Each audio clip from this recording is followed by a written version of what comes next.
Hey, thanks for joining me on the continued story of Witchblade. As I sit here and kind of re-flip through these issues and kind of reacquaint myself with the stories because I haven't looked through them in a long time, I just kind of had the realization just now that out of all the original Image comic series that come out in those first several years, um, Witchblade and Savage Dragon might be the best books that come out of those early years, in my opinion. You know, the Cyberforce, the Wildcats, the Youngbloods, the Spawns, the all that type of stuff. They were kind of fine, but I don't think they hold up upon reread. But Dragon and Witchblade, you know, I feel like they knew what they were doing. They had the perfect combination of writers, artists, inkers, colorists, and it just worked.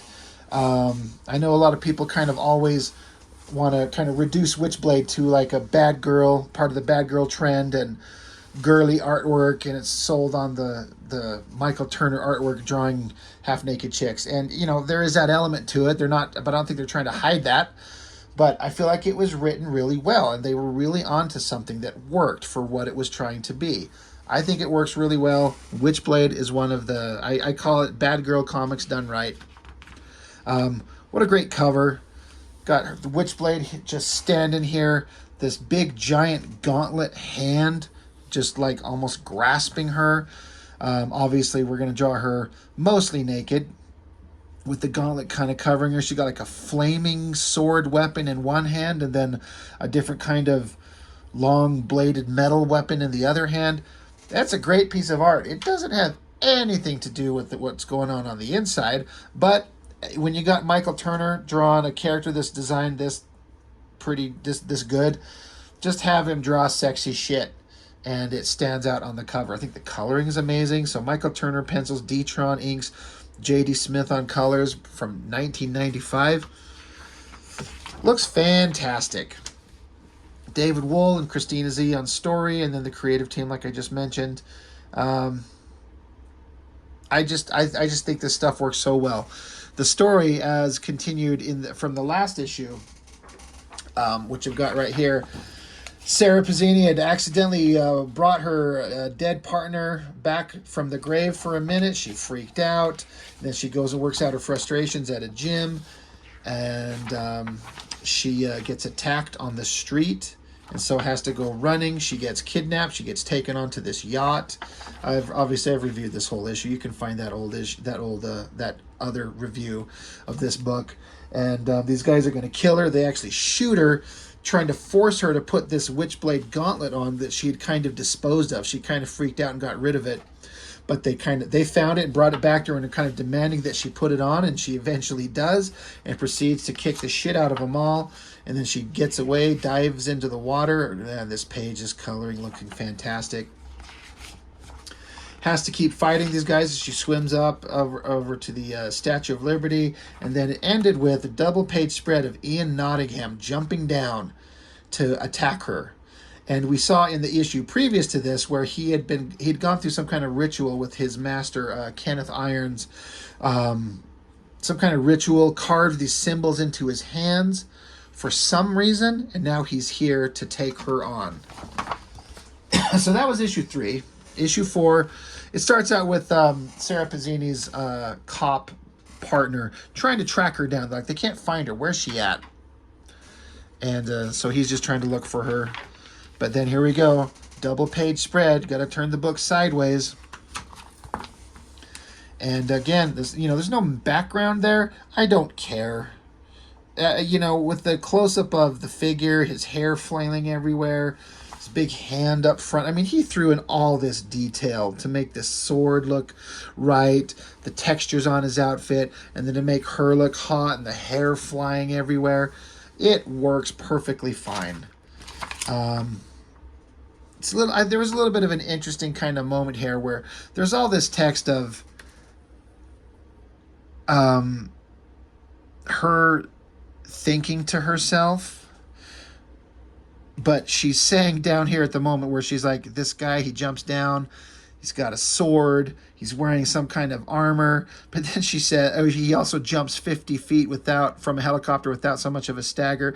Then she says, but still, under different circumstances, I wouldn't mind seeing what's under that armor. So they're basically saying here that she's attracted to him, and she has a moment of like basically like thinking he's sexy shit, and she's like, I kind of wonder what's under that armor. I attribute that writing, and I like it. I appreciate it. It just felt different. The fact that there's a woman writing this, or co-writing the story, this Christina Z, because that's a valid thought that someone would have. Maybe not in this moment, considering everything she's just gone through, but maybe she's not in her normal state of mind. But handsome, beautiful guy, ninja warrior, jumps down, and she's like, I don't know, he's probably a threat, but he's certainly fucking hot. Every dude's thought that about every female character that gets drawn to be the sexiest thing. I can't tell you how many dudes are probably like, I wonder what she looks like without her clothes on. So I appreciate the fact that this female character is having a similar thought. It feels believable to me. But he asked, do you not remember me? And she's like, oh shit, right, you're the guy who killed my partner. He's like, oh good, you do remember me, good. And so she's like, what the hell, you indiscreetly just killed the guy. He was a human being and you don't care. And he's just dismissing her. He's not interested in her bitch about anything. Meanwhile, these other bad guys that were trying to kill her are taken off. They're running, and as they run away, some unseen guy heel palm to the jaw, knocks him down dead while they're in the background fighting. I like this shot. He swipes his sword. She jumps over it. Again, Michael Turner taking every opportunity to draw her like long flowing hair and the gauntlet looking pretty awesome. Again, pretty minimal backgrounds going on here. I don't know if he had just kind of ran out of energy. Michael Turner can absolutely draw backgrounds. Whether it's a conscious choice to just focus on the two figures as they fight, or he's just kind of burned out and needs to save his energy for some backgrounds on some other pages, it honestly doesn't bother me. I think it works fine. There's something to be said for just dynamic, beautiful, awesome artwork. And if it's just a moment where two characters are fighting and we don't need to see the background, I'm fine with it. It works. And another interesting story point is she's pissed off because she just realizes, despite how hunky he is, he's also the dude that killed her partner. She's like, oh, Jesus Christ, right. So she wants to fight him. She's pissed off. But there's a voice in her head, which is the gauntlet itself, manifesting as a voice, says, no, flee, leave. And she's like, I don't care what he is. He's mine. She wants to fight him. It says leave, and she says, no chance. I don't know what you can do, and I know what I'm capable of. No, she says, I'm sorry. I know what you can do, and I know what I'm capable of. I'm not running from this one. And so it says can't. So like the weapon is telling her, for whatever reason, run from this. And she's not listening, so she holds up her hand, and I like this shot, her face and her hand, fire forming, and then it forms this flaming sword weapon, which is very similar to what's on the cover. Very cool. She's going to fight this guy. She's going to take him out. So we got an elevated view looking down at them as the helicopter is kind of lighting them up, so we get to see everything and is like it's lit up for us. She attacks, swings the sword at him, stabs him in his guts. Doesn't impale him. I don't understand how or why, but it just sends him flying away. Cut back to another one of those henchmen. He's trying to get away, looking for his buddy. The same shadowy figure shoots him in the head. So somebody's taking out these other henchmen. Meanwhile, again, Michael Turner taking the opportunity to show us why he's hired for this book. Sexy girl, tummy showing, the weapon all around her, her hair flowing everywhere. Got to have a butt shot. I mean, we don't have to, but we're glad that we have one. And she feels like she's defeated this guy after doing whatever she did, stabbed at him, sending him flying. She says, well, this sure is kind of a shame. I'm kind of into tough guys, you know. She's a little damaged. She's a little chaotic. So she charges up her weapon and fires a energy flame blast. And if you hadn't read the previous issue, this would be confusing, but or not the previous issue, but the one before it, I think it was. But again, this Ian Nottingham guy had these like symbols carved into his hand, and as she fires this energy, he holds those symbols up to deflect that energy. And it says, no rehearsal could have prepared him for the invigoration he felt.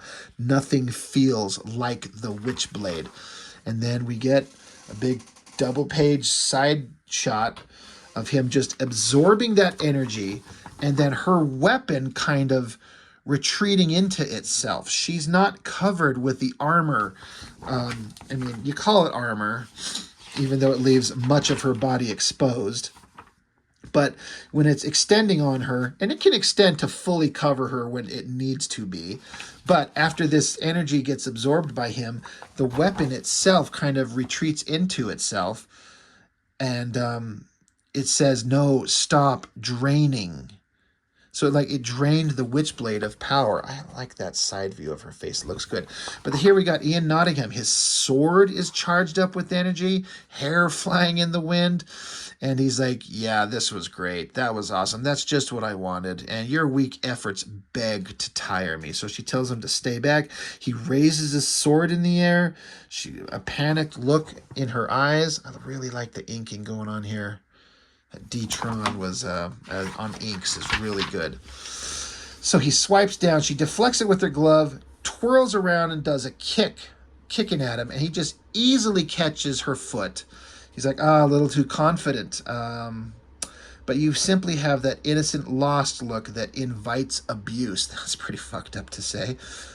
Grabs her foot, tosses her to the ground. And again, out of all these drawings, I really like this one where he sends her kind of falling to the ground, cracking her skull into the hard concrete. I mean, of course, these long, extended legs are kind of hot, sexy legs, but I just really feel like she's impacting the ground there. And again, I love the ink lines going on through here. Something about it looks so good. Grabs her by the face, brings her up, and he's like, you're like, I'm going to make you suffer. You're so pathetic.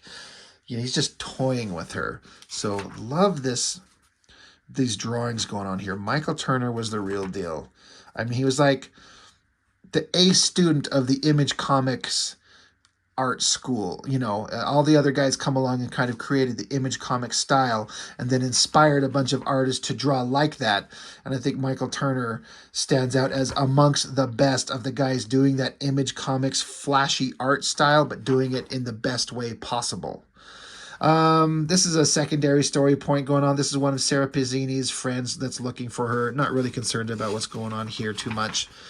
Back with Sarah on with the Statue of Liberty. He's got her in like a violent grip on her face, this psychotic look on his face, raising his sword up. He's like, now I shall dissect you slowly until I can pull your organs from your broken cavity. Kind of a psychotic monster. And then this is a hell of a shot. I appreciate the fact that they've maintained visually the helicopter in the air, shining a bright light down. So when this guy jumps, it's a low angle looking up. He's in silhouette as he would be if this bright light was behind, hiccuping. This bright light shining would cast him in this full shadow. Ian Nottingham looks behind him, and this dude shows up and backhands him into the face. And he says, run, Sarah. She's like, who? And he says, what are you waiting for? Run. So this mysterious figure. Now, if you've been reading the comic, you know who this is. This is Kenneth Irons. Another guy who it hasn't really established whether he's a good guy or a bad guy. Exactly. He's a bad guy. You know he is. Sorry, I'm trying to remember how many times we've seen him and what we've seen him doing. But what he's doing here is he's quietly saying to Nottingham, he's like, I don't believe I've got to come here and clean up your mistakes. I trusted you, Ian. Ian, did you not see what was occurring? I shouldn't have brought you into this. We've worked for years together. I love you like a brother, but you will pay for this. You know, he's pissed off at Ian Nottingham. And so Sarah, she knows who Kenneth Irons is. And so he's like, go, run, get out of here. So then Kenneth Irons turns his attention back to Ian and says, despite your actions today, I know I'll never find anyone like you, Ian. You're indispensable to me.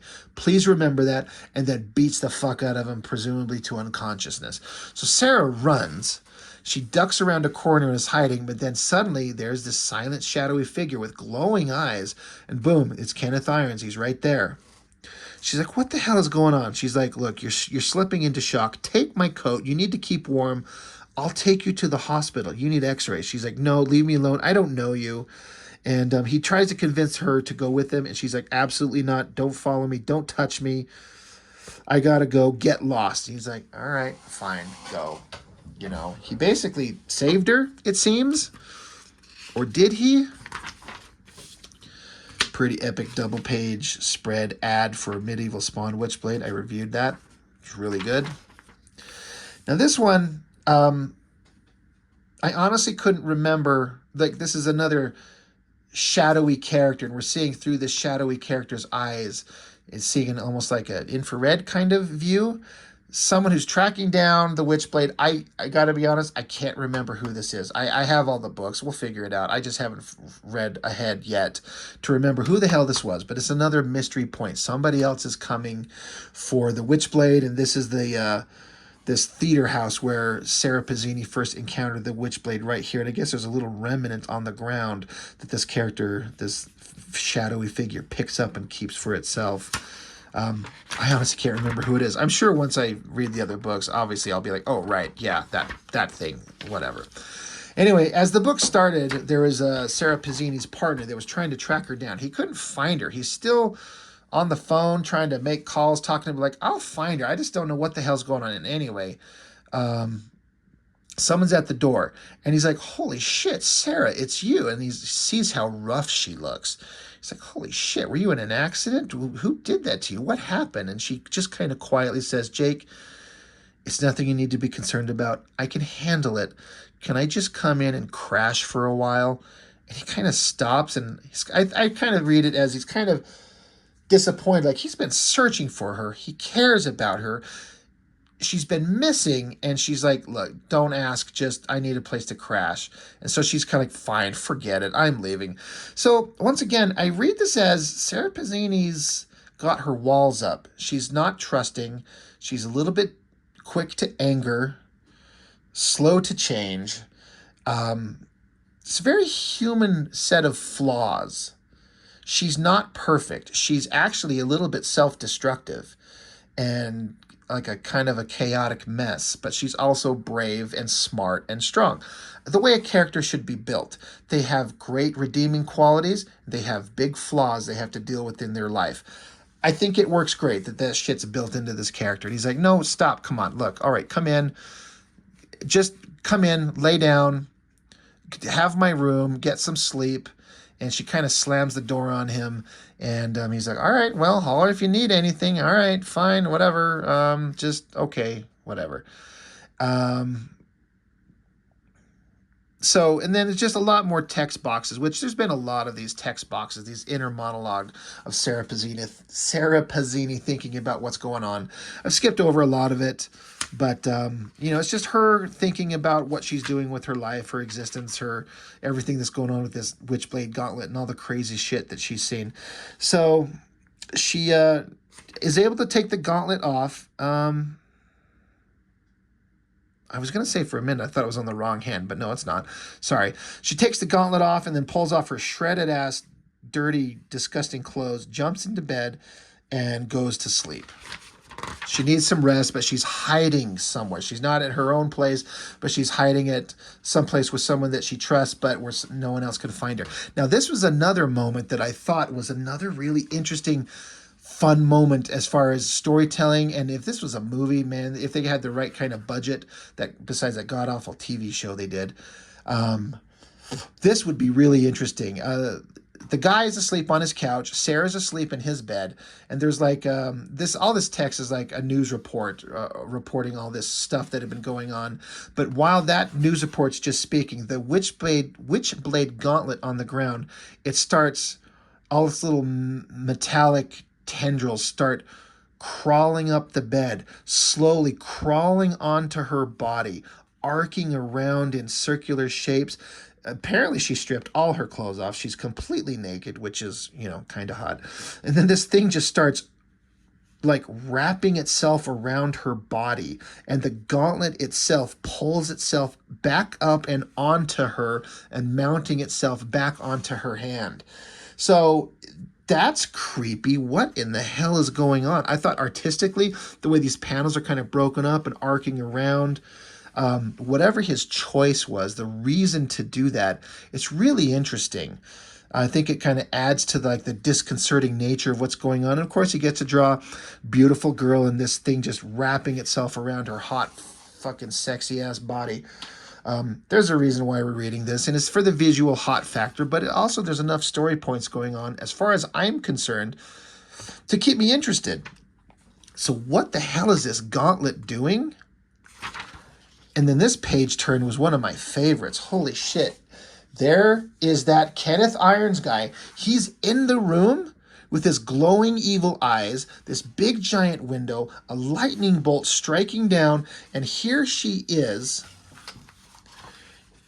in a very H.R. Geiger kind of inspired thing. This thing is like wrapping around her like a cocoon. Like she is completely covered head to toe except for her nose and mouth, presumably so she could breathe. But it's just encasing her. Like this is her leg up here. Like how far is this thing going to go? What the hell is it doing? Now what sucks is I actually, when this book was coming out, issue 5, the next one, I actually don't have. I've only ever been able to flip through it once or twice. I think my brother has it. So it's the issue of I think the first 8 issues are like the first complete story. And I have all of them except issue 5. And issue 5 is the one that I'm least familiar with.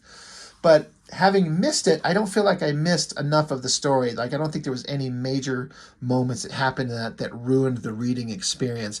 But I was very interested in like, what the hell is going on? This is creepy visually. Like what a shot with her head up close, and then this is her body going down. This is her chest, and then her legs, and again this creepy shot of this guy standing in the dark, those glowing eyes, that lightning bolt.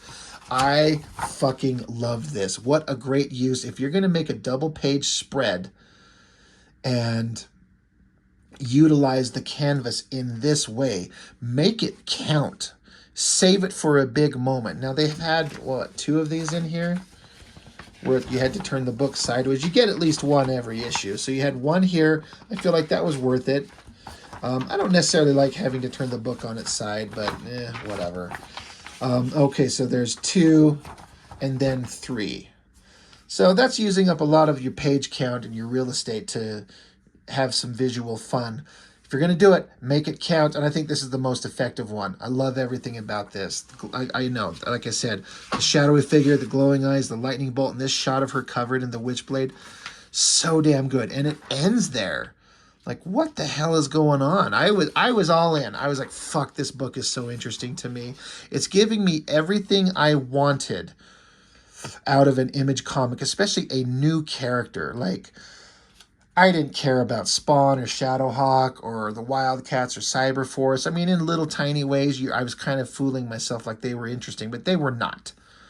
But this new book, this Witchblade, and this is why it took off. It was one of the biggest titles. I think Witchblade and Gen 13 were the only real massive runaway successes that had new artists and new characters, as opposed to like Jim Lee or Liefeld or Silvestri, which are old meaning like, you know, guys who've been around for a long time.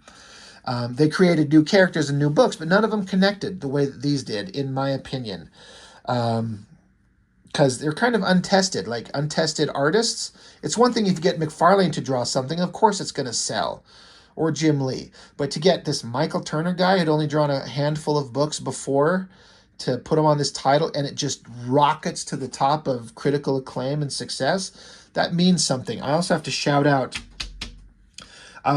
soon enough, and we're still a few issues away from this, but this is when Cyberforce was, in my opinion, getting really good, way better than it ever was under the control of Silvestri. Brian Holguin and David Finch on pencils, Jason Gorder inks, Steve Furchow on colors. They had this storyline going on with this creepy ass monstrous female character, which in a way you could kind of like, does that kind of like the Witchblade thing? It's a female character, though you can't tell from this, and all this like techno organic shit going on. But it was a good run, as I recall, and I'll be interested to revisit that. We'll get back to that soon, but a few more issues to go through before we get to those issues. But Witchblade number 4, I'm telling you, hardcore into it at the time, and I still think it stands up. Yeah, is it a TNA book? I mean, I guess. I mean, there's no sex in it. There's just shots of hot girls, and honestly just the one so far, just her in this ridiculous outfit that keeps her naked a lot of the time. Yes, that's in there, and that could be seen as cheap and kind of exploitive, but I feel like the story was interesting enough. The artwork's great, the coloring is great. I'm on board with it. I'm in love with it, and I think it was great, and I think it's worthwhile. So anyway, that's it. Witchblade number 4. Thank you for watching. See you on the next one.